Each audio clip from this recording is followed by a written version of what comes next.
Back in the 80s, Megadeth was one of the pioneers of speed metal. They've managed to stay consistent and successful ever since. They've got a new album out called Super Collider, and it's really, really good. I've got Dave Mustaine, the founder and one of the guitarists, and of course the lead singer of Megadeth, and David Ellefson, who's the bass player, also a founding member who took some time off from the band. He's back. Let's say hi to them. Hello. Hey. David? Yes, how are you? Hi, David Brody from Ellefson and the Morning Show. I'm very good. How are you guys doing? Doing well, thanks. I've been a fan since you guys started, so this is a big deal for me, so I appreciate a few minutes of your time. Sure. You guys are still in New York, correct? Yeah. I saw that you tweeted last night, Dave, that it said, "Heaven, I'm in heaven, # New York pizza." Oh, yeah, I love New York pizza. Is it the crust? Is it the sauce? What is it? You know what? I think it's like dirty hands. I don't know. It's something, man. I remember when we did the Evolver video a long time ago, I said something about the pizza and that there's really only one way you can mess it up, but this is a decent radio show, so I'm not going to say the punchline after that. Oh, no, please say it. We're recording this, so you can say whatever you want. Should I? Yeah, go ahead. Remember what I said? I said, well, the only way you could fuck up a New York pizza is by wiping your dick on it. Well, listen, people love sausage on their pizza. It was back in a former life. You have a new album out, Super Collider. Congratulations, it's your 14th studio album, and you're on tour. You guys played the Hammerstein last night, correct? Yes. So how are you awake right now? We didn't go to sleep. Yeah, that sounds about right. New York, you never go to sleep. Yeah, sure, you're up eating pizza. That's right. Now, you're on the Gigantour, which, of course, is your tour, and you're on tour with Zakk Wylde's band Black Label Society, Jason Newsted's band Newsted, Device, Hell Yeah, and Death Division. So, who opens the show? No Death Division. They went home. Newsted actually does. Oh, okay. He's a pretty good entertainer. I like what he's doing right now. I think it's pretty exciting to have him back out on the touring market and for people to be able to see him play, because he's a very talented musician.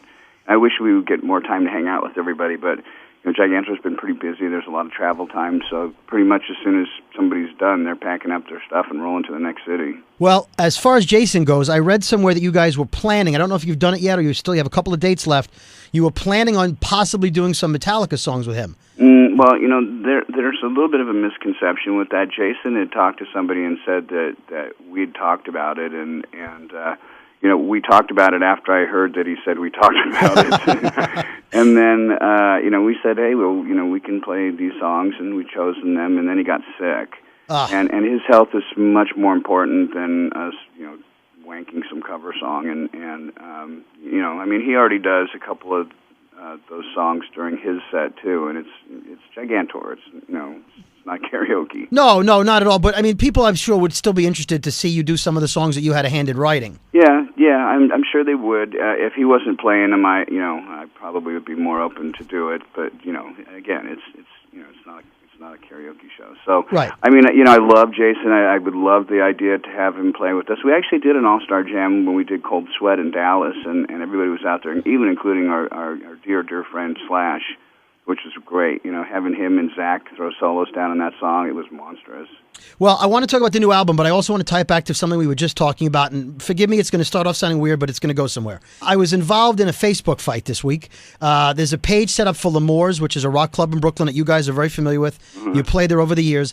And the fight was, somebody brought up a concert where you guys played, and someone brought up a concert where your old band played. And the argument was who's had a better career. And everyone agreed on one thing. Even though your former band may have started off a little bigger, you guys, over 14 albums and lineup changes, have been by far one of the most consistent bands in hard rock, heavy metal. And so I guess you would take a lot of pride in that, considering how many albums you've had, that they've all been good. Wow, that's a great thing to hear. We're really honored. I would say I'm speechless, but I got a big mouth.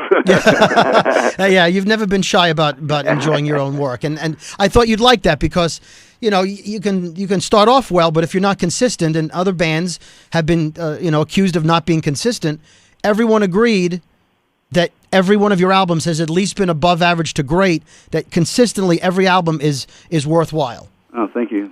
And hearing Super Collider and David, excuse me, I'm David. So David, Yeah. This is your second album back with the band. This is a very varied album. I mean, there's some slow songs on here. There's some fast. There's something for everyone on this album. Wouldn't you agree? Yeah, absolutely. And it's been one of our more controversial albums just within our own fans, because we've got such a wide variety of people that have come into the fold. You know, the early thrash days, which was all very organic and pretty rough and loose, and then of course over the years, you know, especially the 90s, I think that was a period where we embraced the talent that was in the band, and we really took the songwriting to a whole nother level, and that really raised the bar. So the 2000s was a whole nother era, and I think in a lot of ways, to me, Super Collider kind of encapsulates the entire 30 years that we've been together as a band.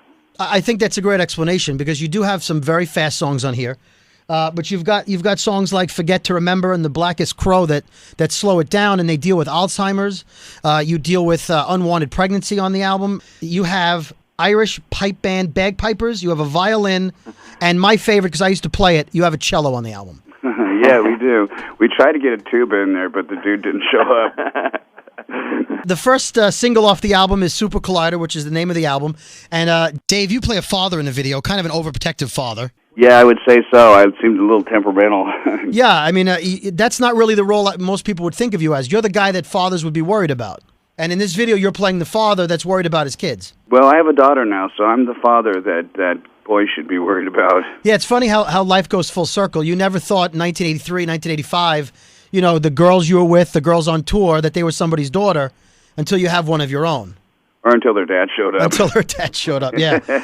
You know what? I saw you, Dave, on that metal show. I'm a big fan of the show. And a couple of you guys on the album thank Eddie Trunk, Don Jamieson, and Jim Florentine because they keep the spirit of your music alive, because it seems to be a format that sort of fell through the cracks. It's not classic rock and it's not new metal.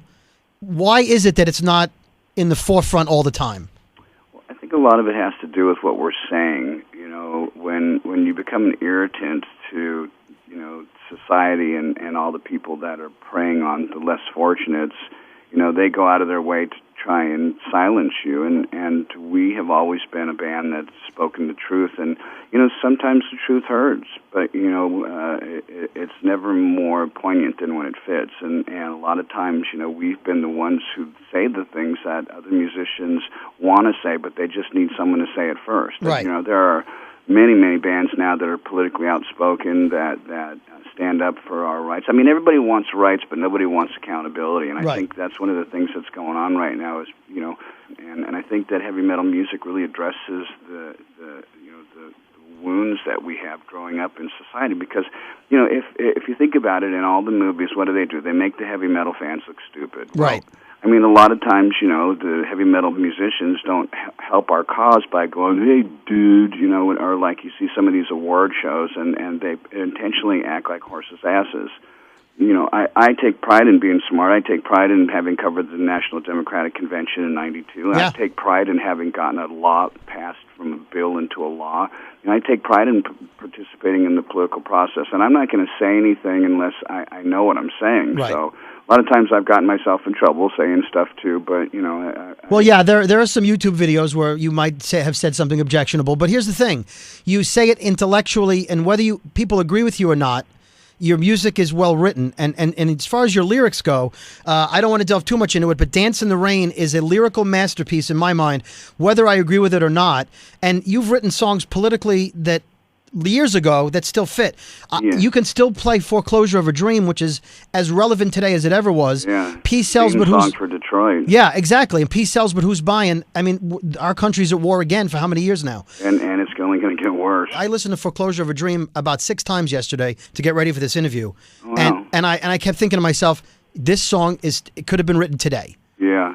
Actually, that was David Ellefson's lyric. We were back in Minnesota, and we saw a television show, and the name of the show was similar to the title of the song, and Dave had read a book called Farmer in the Sky, and he gave me the lyrics and did a little bit of some massaging it into you know, a lyrical form, and it just fits. You know, it was very personal to him because his dad was a farmer, and Reaganomics and the whole thing when they loaned money to the farmers and then recalled the loans really devastated whole community there, and his dad was a pillar in the community, and it hit all of those farmers, and it was really, it sucked.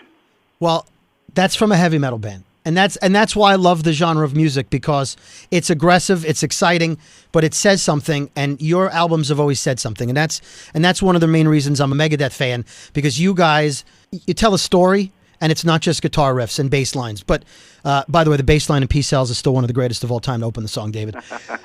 Listen, I'm running out of time. I love you guys. I'm so glad that you're out. Are you going to tour as a solo act? Are you going out by yourselves at some point this year where I can see you again? The next thing up to bat, we're actually going to go out for a couple of weeks with Iron Maiden. They're doing only 7 shows across the United States. And what's interesting about that is 25 years ago, we did 7 shows with Iron Maiden. It was our So Far So Good So What record that came out then. And so anyway, it's we've had a good history with Maiden, and it's going to be back just to do a few shows with them. And then after that, we're actually just literally this week talking about what comes after that later in the year, and what we're going to do as we roll into 2014. Well, that's fantastic. Listen, we'll follow you on Twitter, at Dave Mustaine and at Ellefson David. Yep. Megadeth.com, of course. Yep. Guys, thank you very much. I'm a big fan. I will see you on tour. I'll be the guy waving. Awesome. See you, David. All right, guys. Bye. Thanks.